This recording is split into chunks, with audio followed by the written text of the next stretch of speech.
Thank you very much for coming for this press conference, and this is to announce a Yatra program, an all-women Yatra program. We have not yet finalized the final dates, but it will be between 22nd September and 15th October. That will be, and between that we may 20 or 22 days that we will finalize, but this is the time frame. And we are planning a 5 regional yatras, and all the yatras will be culminating in Delhi on the same day. And you know this, why we are forced to organize such a yatra, and all of my colleagues will inform or speak on different issues. And this yatra is not only women organizations, but also social organizations, social movements and networks.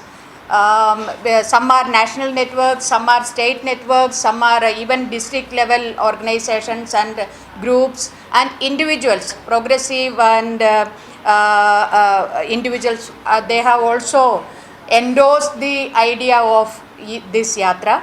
And because this last 4 years and since long actually, the women are the worst victims of a bad economic policy or bad social policy or everything. Women are the worst sufferers. Women, and particularly the children, are the sufferers. So now it has come to the stage that all our life is encroached upon by all the aspects of our life. What to eat, what to wear, what to read, where to go, whom to be to have friendship with. So all the aspects of our life is controlled by the anti-women forces, particularly the fascist communal forces. And visible violence are every day it is increasing. There is no check on that. There is no effort to prevent that. And also the invisible violence. So of denial of right to food, right to education, right to health, all these things. Governments, even at the central government is announcing lot of, even the, for example, one example, the Modi Care. But that will not strengthen even the primary health center. It will really help the health insurance companies. So where the women, the grassroots women or the village women, the primary health center is their first center for their health service. There is absolutely, it is going to be in a PPP mode, and even schools are being privatized, and so all lot of denial of our basic rights which are enshrined in the constitution. That is what is happening. So we thought that it should be highlighted, and we should bring in more and more force to speak up for these rights. So we thought that the yatra will be a better idea to meet more and more people, instead of having a meeting at the capitals of state capitals. So we thought that we must go or to have a yatra and meet the people in the district level also. So we have a draft plan, and that is also there in your kit. So I request Mariam. One thing I can, मैं एक बात बता सकती है, बाकी मेरे साथी बताएंगे कि अभी उन्नाव और कथुआ में क्या हमने देखा है. जो रेप को एक हथियार के रूप में यूज़ कर रही है, कम्युनलाइज करने के लिए, पोलराइज करने के लिए, ये एक बात है. और दूसरी बात है, इसमें जो इन्वॉल्व है, जो क्रिमिनल्स है, उनको प्रोटेक्ट करने के लिए कथुआ के केस में बोल रहे हैं, जो इलेक्टेड रिप्रेजेंटेटिव्स और मिनिस्टर्स वो सड़क पे आ रही है. ये बहुत भयानक एक स्थिति है. और यूपी में हमने देखा, इसमें क्रिमिनल जो अक्यूज्ड है एक इलेक्टेड रिप्रेजेंटेटिव, पीपल्स रिप्रेजेंटेटिव है, तो ये सब भयानक नहीं है, ये हमारी ख्याल से ये एक बहुत आवश्यक है ऐसा ताकतों को एक्सपोज करने का, और सरकार के ऊपर जो दबाव लाने का, क्योंकि हमारे देश में बहुत सारी कानून है, कानून की कमी से नहीं, it is not because of the absence of legislations, but it is because of the non-implementation of existing legislations, and the governments don't show any political will and social commitment to see that these acts are implemented. For that budgetary allocation is needed and the structure should be created. There is no effort from the part of the government. तो ये भी एक कारण, हम कब तक ये सब सहेगा। और जो बोला पहले भी मैंने बोला, हमारी ज़िंदगी की हर एक हिस्से पे वो दखल दे रही है। हमें क्या पहनना है, क्या खाना है, कौन सी किताब पढ़ना है, किसके साथ दोस्ती होना है, और हमें कितना बजे तक हमारी इंटरनेट यूज़ करना है, ये सभी चीज़, और कितना तक हमें पढ़ना है, ये सारी चीज़ क्या हम ये एक इंसिडेंट क्या है, this is the time we thought that we all should come together and we should bring in more and more people to prevent more attacks on our constitutional rights. तो और भी है कि जो right to food की बात, hunger deaths are happening. How many people have died in Jharkhand recently? तो हर वक्त सरकारें बोल रही कि यदि भूख से आपकी मृत्यु हो गया, ऐसे परिवार बोलेगा तो उस परिवार को पूरी समाज से हम निकाल देगी और आपके साथ कोई बातचीत नहीं करेगी, ये सब हो रही है। तो फिर और क्या चाहिए आपको? कब तक हम इंतज़ार करेगी? सरकार कुछ तो कदम उठाएगी, और सरकार ही खुद इसका स्पॉन्सर कर रहे हैं उसी वायलेंस को। तो ये हम समझ रहे कि this is time to make our voice more louder.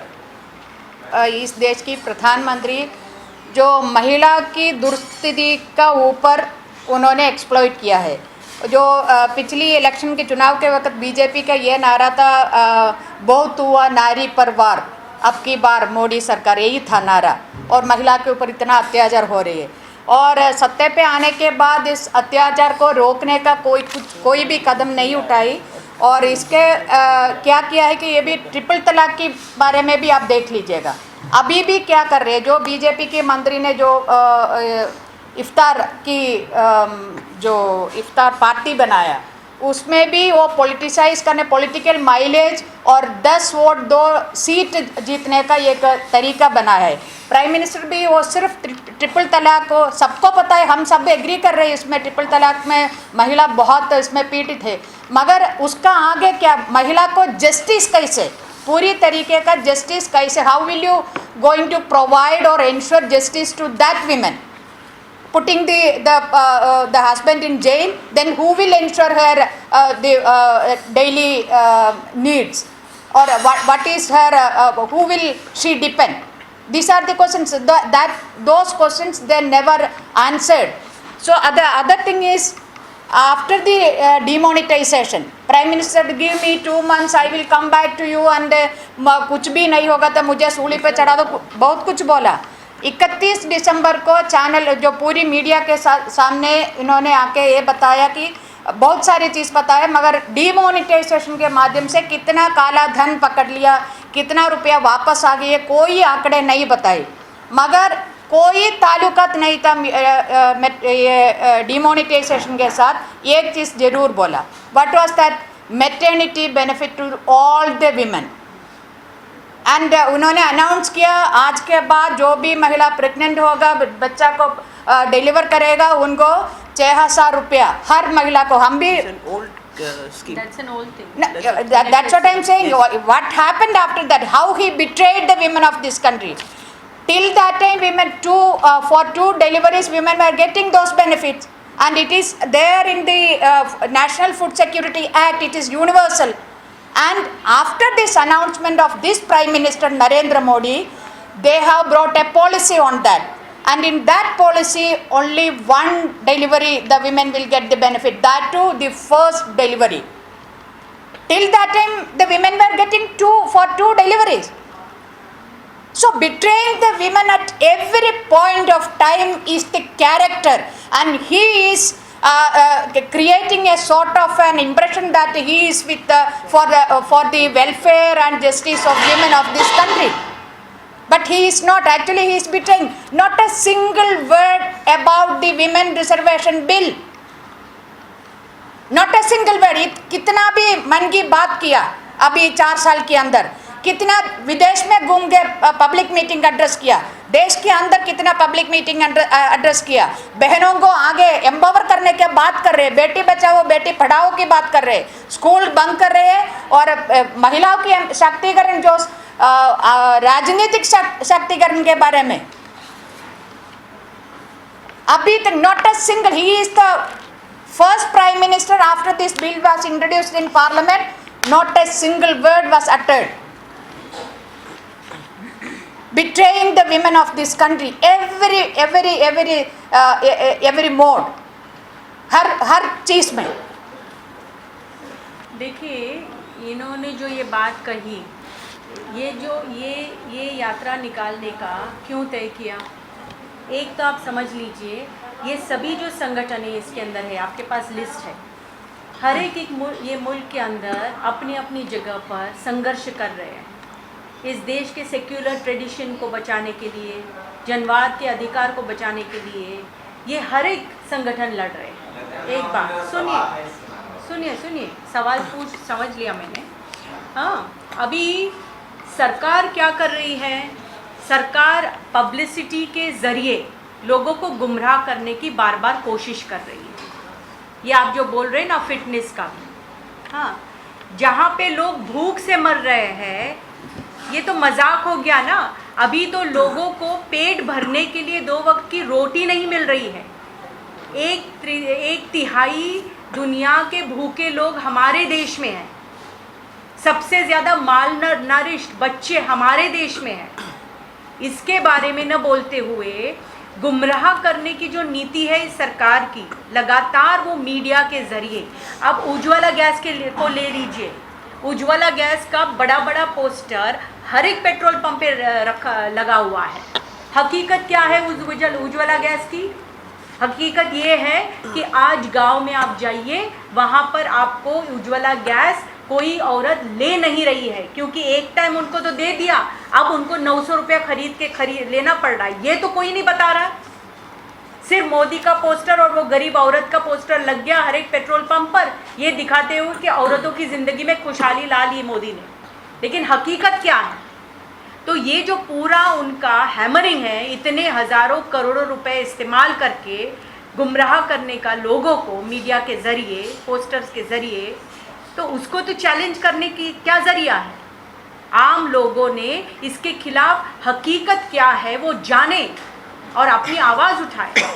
तो ये कोशिश इस अमन की यात्रा के ज़रिए हम करने की कोशिश कर रहे हैं. एक और सब्सिडी है ना, जो सवाल आप उठा रहे हैं, तो क्या लग रहा है देश की जो मीडिया है, देश के जो पत्रकार हैं, मीडिया हाउसेस हैं, उनको ये सब जानकारी नहीं है. उनको सिर्फ पीएम का जो फिटनेस प्रोग्राम है, सिटी वाला चैलेंजेस हैं, वो दिख रहा है. क्योंकि मीडिया तो सरकार के साथ ऐसे दिखा रही है जैसे लग रहा है इस देश में कोई समस्या नहीं है.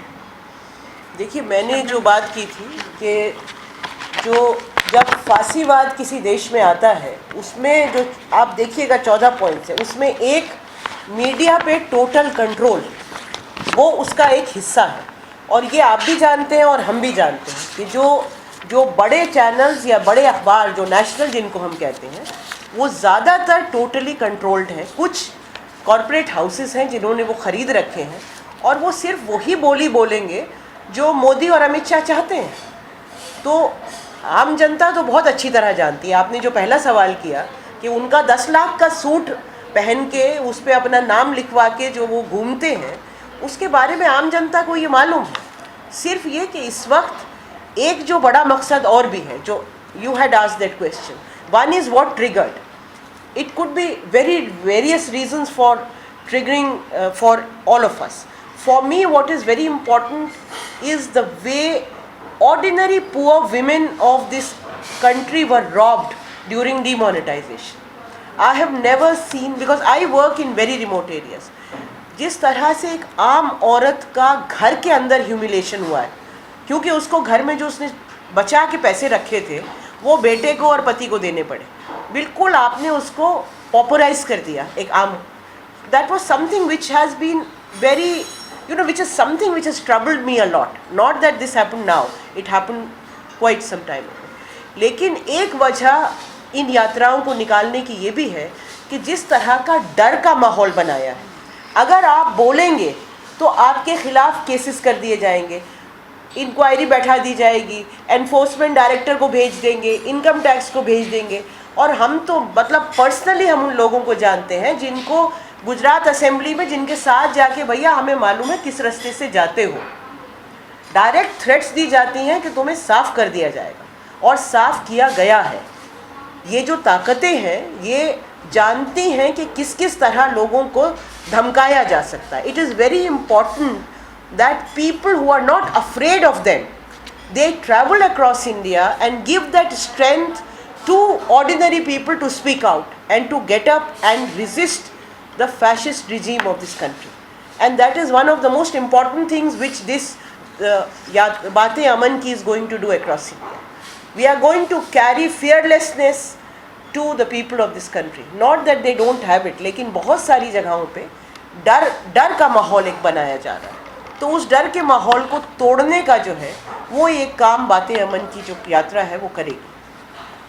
We have condemned it and we have been demanding the release of them.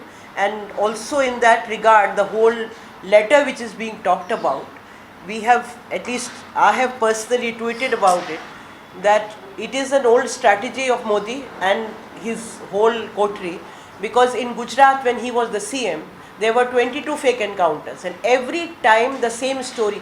Whenever they think that they are losing the ground, they come up with this, that so and so came and he wanted to assassinate Modi. So these are being created by the agencies to politically utilized, and this is not the first attack on human rights defenders. See, the moment this government came, the first attack actually came on the human rights defenders, beginning from Greenpeace, Priya Pillai, then Tista Sitalwar, then all of us, because we had to, there were Home Ministry inquiries on us, there were income tax inquiries. It is in the same series. Anybody who can speak, who would challenge the present government would be attacked, would be killed, would be arrested. We have seen Gauri Lankesh being killed, we have seen Pansare and many other, Kalburgi being killed. And post 2019 maybe what will happen to any of us, one doesn't know, because one is not afraid to speak out. So if they come back, then they would like to remove people like us. We are very sure about it. Ma'am, do you think UAP is the culmination of all this? Like you talked about agencies first, like RTA. UAPA is a highly draconian law which should be repealed, but which was brought in by the earlier government. Before that there was POTA, against which we fought in 2004. Actually, the whole day we were arrested also, because we entered the parliament fighting against POTA. After that, they picked up most of the things from POTA, repealed that, brought in this. So these are all, whether it's Armed Forces Special Powers Act or UAPA, these are all draconian acts, and the struggle against that goes on. The only difference is that with the present government there is no space to even fight, because anyone who is fighting for democratic rights, once you demolish all the democratic structures, the four topmost judges, if they come out and hold a press conference, unprecedented in the history of this country, and they say that democracy is at stake, then you can understand what's happening in the country. So we have to first safeguard democracy itself and cleanse the democratic structures which have been infiltrated by the RSS before we can proceed to fight against these draconian laws and many others which have been diluted. Domestic Violence Act was a long struggle, after which one got Domestic Violence Act. Now there is no arrest under 498A unless they do which means basically we know the corruption, which basically means that from the boys' side the police will take money and there will be no FIR registered. And there are so many other dilutions which have taken place since the new government has come. And the hypocrisy of this government is so clearly exposed. This Ekbote and that Milind Bhide, that Milind Ekbote and that fellow Bhide, they are roaming free. Yeah. They are still making absolutely, and communal comments. They are still doing it. They are making very aggressive and very what you call comments and वो बयानबाजी उनकी चल रही है और ये सब, और उनके ऊपर तो उनको हाथ उठाने लगाने की हिम्मत ही नहीं है. तो ये तो फार्स है ना ये सरकार का. तो अभी एक तमाशा बन चुकी है कि अटैक प्राइम मिनिस्टर के ऊपर हमला हो रही है. अगर जाते जाते जो अगली इलेक्शन तक ये भी आएगी कि पाकिस्तान ने अटैक किया इंडिया को, तो और कोई बोल के वोट मांगने का तो नहीं है. तो सेंटिमेंट्स को कैसे भी एक्सप्लॉइट करके और रिलीजियस सेंटिमेंट्स के रूप में होगा या नेशनल सेंटिमेंट्स के ऊपर होगा, because not a single promise have been fulfilled yet. So on what basis they will ask vote? So you can expect more such. आपने ये जो ऑनर किलिंग की बात उठाई ना, देखो आप एक बात ये भी समझ लीजिए, हमारे देश में आज ये ऑनर किलिंग के मामले आप देखिए हर एक राज्य के अंदर होने लगा है आज.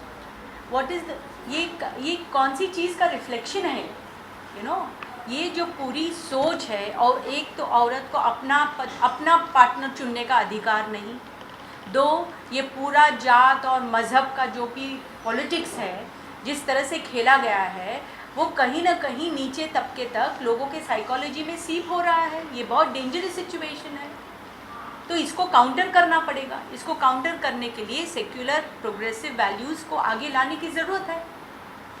वो कैसे होगा? और दूसरी तरफ से एडमिनिस्ट्रेशन को ऐसी चीज़, जैसे अभी विमेंस मूवमेंट ऑनर किलिंग्स के खिलाफ कानून बनाइए, ये कब से कह रही है? क्योंकि honour killing is not only murder, उसमें पूरी वो गांव इन्वॉल्व होता है, कम्युनिटी इन्वॉल्व होती है, तो वो तो छूट जाते हैं. तो और जो पुलिस है या ये जाट पंचायत जो बैठते हैं, किस तरह से वो जीना आराम कर देते हैं. यहाँ पे दिल्ली में एक कन्वेंशन हुआ था, दिल्ली के अंदर यूपी से हरियाणा से कितने कपल्स रह रहे हैं, क्योंकि वो फिर से गांव नहीं जा सकते हैं, गांव गए तो मारे जाएंगे. ये हालात हो गए हैं. तो केरला हो, महाराष्ट्र हो, दिल्ली हो, यूपी हो, ये जो पूरी मेंटालिटी, ये जो पूरी सोच आज लोगों की पकड़ ले रही है ख़ास तौर पे, और एडमिनिस्ट्रेशन से उसको जो बढ़ावा मिल रहा है, ये बहुत ही खतरनाक परिस्थिति है. अभी आपको मैं बताओ, अब ये जो शबनम बता रही थी, वो चुपके से कुछ चीज़ें करे. हरियाणा में पता है उन्होंने एक सर्कुलर निकाला है अभी this last week education department में. अभी वो जानते हैं कि हिस्ट्री में से अगर कुछ पैराग्राफ, कुछ चैप्टर्स निकाल देंगे तो बड़ा बवाल खड़ा हो जाएगा. तो उन्होंने एक सर्कुलर ऐसा निकाला है कि there will be no questions asked in the examinations from these chapters. मतलब टीचर ने ये पढ़ाने की ज़रूरत नहीं है. वो कौन से चैप्टर्स हैं जहाँ पे औरतों के अधिकारों के बारे में कुछ संघर्ष हुए हैं इतिहास के अंदर, वो लिखा गया है. और जहाँ पर मुसलमानों के या दलितों के या ऐसे कोई मेंशन है, वहाँ पे वो चैप्टर से एग्जाम परीक्षा में सवाल पूछे नहीं जाएंगे. ये सर्कुलर एजुकेशन डिपार्टमेंट ने निकाला है. कभी सोचा हमारे देश में इस तरह का होगा? तो one has to counter this. No, counter करने का तरीका क्या है? फिर लोगों के अंदर जाओ. So 125 permanently would be traveling for whole 20-22 days. आप दिल्ली का सिर्फ पूछे ना, ये भी सोचिए ये पूरे 5 यात्रा में पूरे देश के अंदर कितने हजारों लोग भाग लेंगे. No, lakhs. Last we did the reservation express. We had reached out to over 5 lakh people. So there will be during that now period. all those people will not come to Delhi definitely. Because each yatra would be covering 20 places each, between 20 to 25, and in every place there would be, it could be any number, because all the local groups would come together to organize. And then through the local media, he was asking about the national media. The local media and regional media is not so controlled.